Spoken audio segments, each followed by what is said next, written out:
Hey everybody, this is Tony coming at you today from the Claremont Opera House, getting ready to show to you behind the scenes of the World Under Wonders production of The Tempest. So basically what we're going to be doing is giving you a small glimpse of what it's like behind the scenes.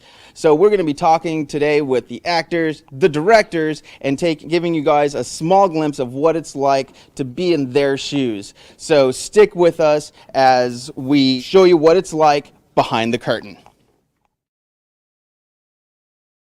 What is the mission statement of World Under Wonder? To provide personal growth and windows to creative exploration through the performing arts. Okay, and what is the goal of World Under Wonder as a theater company? Actually, theater, I would say, kind of comes second for me. I really enjoy it. It is a passion of mine, but the goal is really to make the unfamiliar familiar. It's just the theater concept that we're trying to put messages behind what we're doing that help work against stereotypes that exist inside society. And so, for instance, when we think about what type of roles exist for people out there in theater, the vast majority of the best roles, the ones that people remember the monologues from, the ones that people really think about and they're like, oh, those are the best roles out there.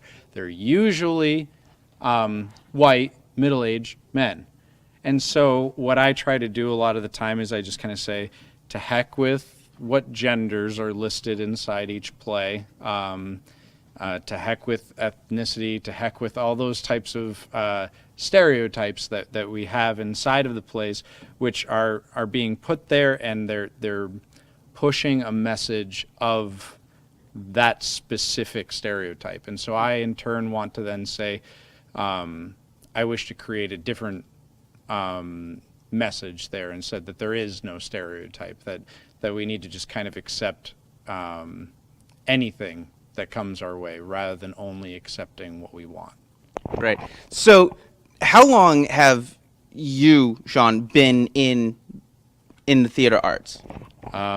Since I was a freshman in high school, so that was back in 2002, so 16 years. yeah, 16 years. I kind of forget about how long it's been, but yeah, 16 years. What got you into wanting to be in theater? My mother. Actually, when I was a younger kid, when I was really young, I sang along with every cartoon that was on. I acted out scenes in front of the TV as the movies were happening and stuff, and my mother got me into a few little performances when I was little, but I never really got into it. And then once I was in high school, I saw a play performed, and I was part of, I would be one of those people that didn't know where to fall when it came to where I was socially amongst others. And so I was trying to find my little niche in groups. And so I was doing football thinking, I'm trying to find some friends, because I grew up not really having many. And then I saw the play and I decided, well, this is kind of what I want to do. I think this looks actually fun. I'm doing football because I'm trying to find some friends. This looks like something that I'll actually enjoy doing. And so I joined up with the next show that happened, which was The Crucible.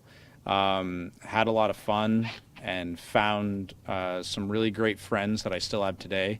And it kind of became a thing for me where, here, I'll stand up with you. It just kind of became a thing for me where it was an outlet for me that helped me grow emotionally as a person. And so when I think about theater and what I want kids to get out of it, adults to get out of it, anybody who's involved to get out of it, is that we grow together. And to me, the show is a little bit less important than what message we give to the audience and what feelings we help grow inside of each individual involved. Right. Seeing your first play was something that, for the most part, changed your entire life. What was that first play? It wasn't the show itself that made me decide that that specific show wasn't what mattered. It just was what they were getting to do on the stage, and the fact that there was confidence there, and there was a creativity there, and I really wanted to be part of something that had to do with that. That was a fun looking thing, and it inadvertently ended up helping me grow a lot. Why World Under Wonder? And so I came up with it because my fiance is a big Alice in Wonderland fan, and it made me think about the idea of Alice gets down into Wonderland through a rabbit hole. What if there was a rabbit hole in Wonderland? Where would that lead? And so I just thought of this idea of Underland. Right, And right. It's the world under Wonderland. Right. And that's where the name comes from. Gotcha. How long does it take from beginning to end, from the point you decide you want to put on a production to production day? How long does it usually take? Could be anything from a week to 3 months, depending upon how hard you want to push. Like, there are things like summer stock shows where they just pump them out 1 week at a time, and it's really fast, and the show gets done, and everybody usually already knows their lines at the beginning, and they're dedicated every moment of every day of that week. But for what we're doing, it took us about 2.5 months. We did one practice a week, just a long practice each week, in order to make sure we had plenty of time to run through it as much as we wanted and to work on set stuff. So for kids who want to do this professionally, what do you recommend to them is a good habit to get into for practicing? You know, how often should they practice at a minimum? Mm-hmm. Minimum 20 minutes a day, like that. So then your brain can at least retain something, like whether you're working on your lines or whether you're just sitting in front of a mirror practicing your facial expressions, if that's how you work, or trying to do research on the type of role that you're playing. There are lots of different things to do, and at the bare minimum, 20 minutes a day could at least get you something.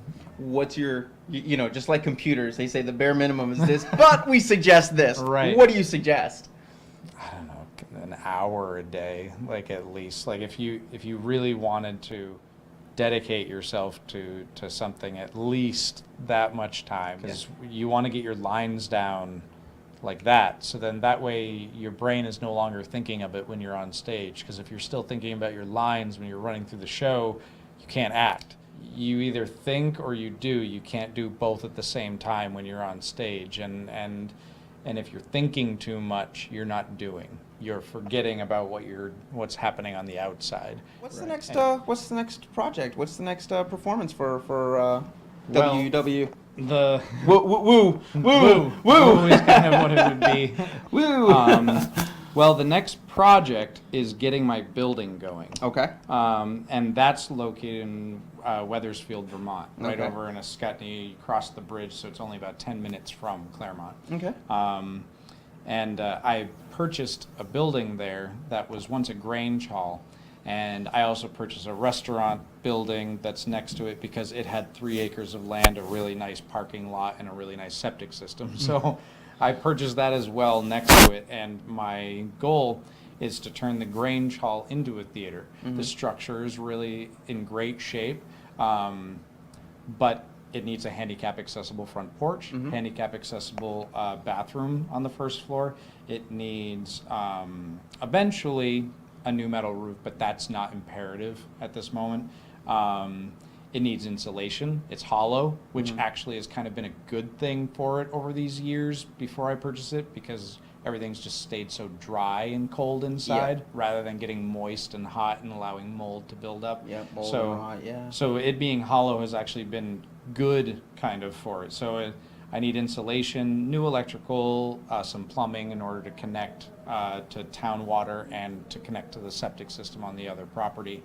But eventually that will be the theater, and it already has a stage on it, which will become the backstage of the theater, and I'm going to use risers to create the actual stage, which will be in front of that. It'll be able to seat about 130 people as a max, which will be great because I love smaller, intimate theaters anyways. And so that's my next project, and that's what I'm working on from now until about April. Okay. And then in April, hoping that that is when it opens up. And that's the reason why I have that GoFundMe page, because I'm trying to raise funds to help speed up the process of getting that building ready. Absolutely. And that GoFundMe page, you can just find it by doing a search at the GoFundMe for World Under Wonder. Right. Yeah, you could do that, or find World Under Wonder on Facebook, and we have an event, or not an event, but a post about the GoFundMe. Or if you go to the website, the worldunderwonder.webs.com, the GoFundMe link is on there. So you could find it in any of those three. But yeah, easiest would just be to GoFundMe and then type in World Under Wonder. World Under Wonder, right. But the next play is going to be The Crucible. That's going to be the next one that'll have open auditions and all that type of stuff, and that'll be for all ages. So what do you find is the average age of your cast? Probably around 18 or 19, because I do get younger actors, and I do get much older actors, but I would probably say that the mass majority of them are 18, 19, right after high school type of age range, or out of high school age range. Like, that's usually the group. And then I get some people who are in their 30s like me. Like, a lot of the Dracula cast were older actors, and this one is for a somewhat younger cast. But I would say that 18 or 19 is probably the average. If I took all my people together and then I figured out the math based on that, then probably late teens. Do you want to do a musical, that kind of thing? Yes, the answer is yes. I like doing musicals. They're a lot of fun. They're also very expensive most of the time. And so that's usually the deterrent. Eventually, I have to do Beauty and the Beast because, for one thing, I really enjoy it. It's my favorite of the Disney movies. Like, the Beauty and the Beast is my favorite couple. A couple years ago, we started raising money, like a fundraiser type thing, in order to be able to do Beauty and the Beast eventually. And through funds that we've raised through the public and through a GoFundMe account that we had for a short period of time, I've raised about $700. And so I can't not do it. But I'm saying it right now on TV that I have to do it. I feel obliged. Like, absolutely. I feel obligated to. I don't see you stopping, honestly, anytime soon. No. I do have people that I'm going to be reaching out to be able to run like comedy nights or an improv night for adults, and have an open bar available with people who are licensed to be able to be running that, doing that in the place, and have this adult but relaxed atmosphere, rather than going out to the bar, rather than going to something like that. It's something where people will feel like I can go out to this, and it's not something that kind of what I'm aiming for is the artistic stuff that's happening on the stage. Absolutely. Is the more the focus point, and you're there to watch it, and you can get food, and you can go with your friends, or you can even meet new people who have these same interests of seeing these different things. I think this area can benefit from that, and I absolutely personally, I like the idea. The town is really excited about it. Like, I bet they are.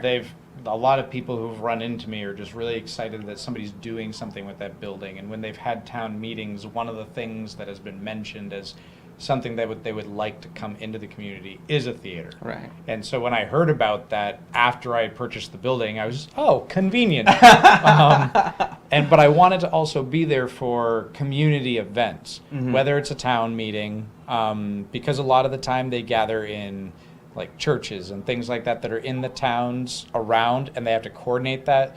But it'd be convenient if the town actually had just one location that they knew that we're Right. having another town meeting. Well, which church is it at this time? No, it's always at this one location. Now we don't have to worry about scheduling issues. Absolutely.